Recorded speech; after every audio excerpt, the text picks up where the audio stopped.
Орман пайдалануда ұзақ мерзімді стратегия Қазақстан мен Ресейдің шикізат қауіпсіздігін қамтамасыз етеді. Ел бойынша біздің аймақта орман көп, ағаш бойынша республикалық қажеттіліктің 80%-ын қамтуға қуатты. Хочу отметить, что последние годы Кәсіпкерлікке келетін болсақ, соңғы кездері ағаш өндірушілер жаңа технология енгізбесе, артта қалатынын жақсы түсініп отыр. Сондықтан кедендік одақ аясында бәсекелестік тудырып, жаңашылдықтарды енгізу қажет. Ағаш өндірушілер қызметін үдемелі жүргізіп, ағашты пайдаланудың жаңа әдісін қолдану керек. Шығыс Қазақстан облысының әкімі Бердібек Сапарбаев жапырақты ағаш өңдеуде көрсеткіштің көңіл көншітпейтінін алға тартты. Былтырғы жылы бар болғаны 15,5 куб метр материал дайындалған.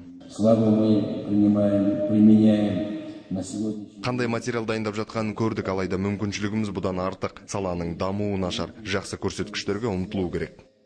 Болашақта екі жақ бірігіп қылқан жапырақты ағаш түрлерін отырғызу жоспары бар.